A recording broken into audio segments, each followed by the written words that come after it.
ಪರಮೇಶ್ವರ್ ಅವರೇ, ಇದು ಅಶೋಕ್ ಅವರೇ, ಇದು ಸದನ ಸಮಿತಿ ಕೊಡ್ಲಿ, ಚರ್ಚೆ ಮಾಡ್ರಿ. ಇದನ್ನ ಯಾಕೆ ಒಮ್ಮಿಂದೊಮ್ಮೆ ಸರ್ ಇದು ತಾರತುರಿಯಲ್ಲಿ ಮಾಡಬೇಡಿ, ಗಡಬಡಿ ಒಳಗ ಟೈಮ್ ತಗೊಳ್ಳಿ. ಇದರಲ್ಲಿ ಬಹಳ ನ್ಯೂನತೆಗಳಿದಾವೆ.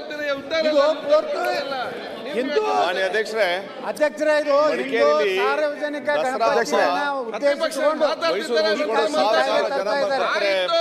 ನೀವು ಡಿಜೆ ಬಗ್ಗೆ ಮಾತಾಡ್ತೀರಿ. ದಿವ್ಸಕ್ಕೆ 5 ಸಲ ಓದಿರ್ತಾರೆ. ನಮ್ಮೆಲ್ಲ ಮಕ್ಕಳು ಶಿಕ್ಷಣ ಕೆಟ್ಟ ತೊಂದರೆ ಆಗ್ತಾ ಇದೆ. ಅದಕ್ಕೆ ಡಿಸಿಮಲ್ ಇಲ್ಲ, ಪೊಲೀಸ್ ಇಲಾಖೆ ಅದಕ್ಕೆ ಸುಪ್ರೀಂ ಕೋರ್ಟ್ ಆದೇಶಿದೆ. ಅವರಿಗೆ ಒಂದು ಕೋಮಿನವ್ರಿಗೆ 5 ಸಲ ದಿನ ಬೇಕಾದಂಗೆ ಓದರ್ಲಾಕ ವಿದೌಟ್ ಪರ್ಮಿಷನ್ ಕೊಡ್ತೀರಿ. ಗಣಪತಿಗೆ ಬಂದರೆ ಡಿಜೆದು ನಿಮ್ಗೆ ಭಾಳ ಬೇನೆ ಆಗ್ತದೆ. ಇದು ಒಳಗೆ ಇರುವಂಥ ಸತ್ಯ. ಅದಕ್ಕೆ ನಾನು ಮಾನ್ಯ ಗೃಹ ಮಂತ್ರಿಗಳಿಗೆ ಕೇವಲ ಒಂದು ಧರ್ಮದ ಜಾತ್ರೆಗಳನ್ನು, ಸಾರ್ವಜನಿಕ ಸಭೆಗಳನ್ನು, ಜನಪರ ಹೋರಾಟಗಳನ್ನು ಹತ್ತಿಕ್ಕುವಂಥದ್ರ ಸಲುವಾಗಿ ಏನು ಬಿಲ್ ಮಾಡ್ತಾ ಇದ್ದೀರಿ, ಇದಕ್ಕೆ ನಮ್ಮದು ಸರ್ವತಾ ವಿರೋಧ ಇದೆ. ನನಗನ್ನಿಸ್ತದೆ ನಮ್ಮ ವಿರೋಧ ಪಕ್ಷದ ನಾಯಕರು ಇದನ್ನು ಒಪ್ಕೋತಾರೆ.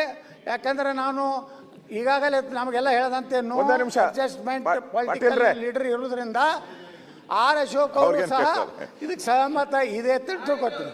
ಅಧ್ಯಕ್ಷರೇ.